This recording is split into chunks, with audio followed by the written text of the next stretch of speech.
Hey everybody, what's up? Aaron here, Question Period Canada.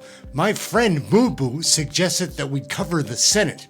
So we took a look at that, and boy oh boy, it is exciting. Canadians don't see this side of politics. It's completely different than the House of Commons. The question periods there, they're sort of unprofessional and it's a really fun time, but like those politicians get out of hand. Mostly these senators are refined and nuanced. It is so interesting. Nobody covers this stuff though. They pretty much get the final say on everything. So yeah, like don't underestimate their power. It's a lot. So let's take a look at how they roll. It is nuanced, but I'm going to show you the most heated moments first. Maybe then we'll show some of the more refined things that they do there. I think they're doing important work. All right, we're launching with some of the more heated stuff. This won't seem so nuanced, but they are nuanced, and it is so interesting to watch. They are fighting for like the best of Canadians, I think.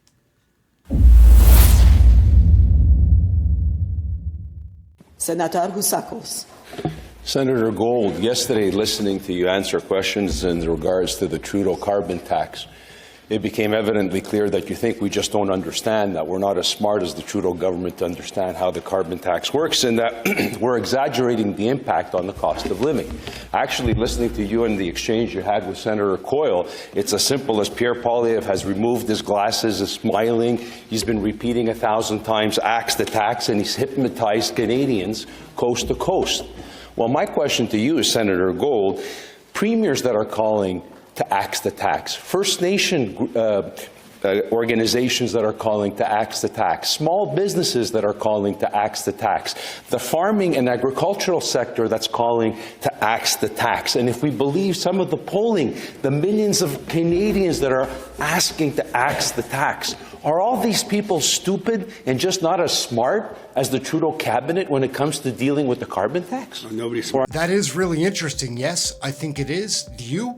Like, let's keep watching. No one covers this stuff. We're covering this stuff. Here's some more. It's amazing. I'll call you out for misinformation, because at the end of the day, when we said the carbon tax is just one of the many things your government does that has led to a higher cost of living. Now, since you've acknowledged that our party and our leaders intelligent, in the spirit of Christmas, in order to give some relief to middle class and poor Canadians that are being pummeled by your policy, will you just agree to two things?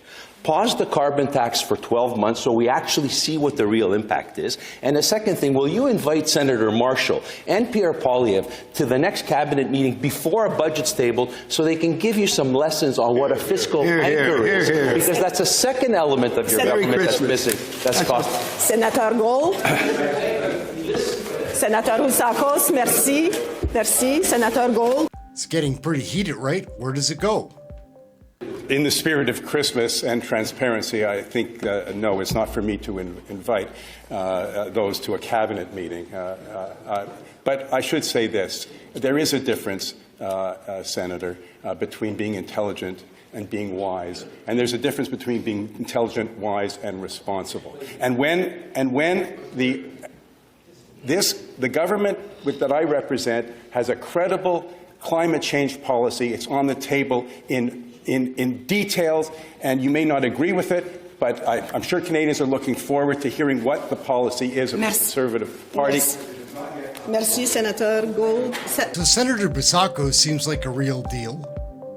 Mark Gold is a slippery guy, but here's Donald Plett. He's like a fan favorite of the Senate. So unless you're forced to answer, you won't answer. That's what you're saying. Why don't you answer voluntarily? Why does the Rules Committee have to force you to answer? Leader, you've thrown around words of misinformation and disinformation a whole lot lately.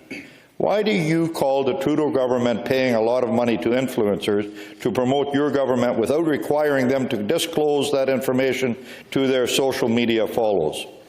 If that's not misinformation or disinformation, Senator Gold, then what is? Senator. This is Tony Dean, a very soft-spoken senator, but you can tell if you watch, he doesn't want to be asking this question. The Senate isn't independent. He knows that. Thank you, Speaker. Senator Gold, there's been heightened discussion over the last couple of weeks about this more independent Senate that we all work in, and most recently from our colleague Senator Cormier this morning. You were appointed as an independent senator. You now are the government representative in the Senate and our main interlocutor with the government. As we close out this year, could you share your perspectives on this evolving project and just give us your year-end reflections? It may not be the best time to ask you this, but it's an important question any time. So please, your thoughts. You're only allowed to remain a senator until you're 75. It's like a retirement age. I'm sure there's a few of them that are going to be retiring in the next couple of years. But they have this issue with filling the empty seats because of this independent thing they've got going on. It's a strange time, but super interesting to watch. Like, you should pay attention to the Canadian Senate. I'm not saying it's more important than the Commons, obviously, like there's differences, but a lot goes on here. Like the bills that get passed in the Commons, the Senate can just say no to. We came here for the highlights, though. We want the good stuff. We want to see it get heated in the Senate, right? So, well, Donald Plett is always heated, and Hustakos usually really does give it to Mark Gold, who is a slippery guy. Senator Plett. The question was, what was the cost, not what did he do there. The Trudeau government has refused to give Parliament information on Minister Guilbeault's current trip to Dubai. Clearly, you're not giving us anything today again. 8 long years, the Prime Minister said, we committed to set a higher bar for openness and transparency in Ottawa.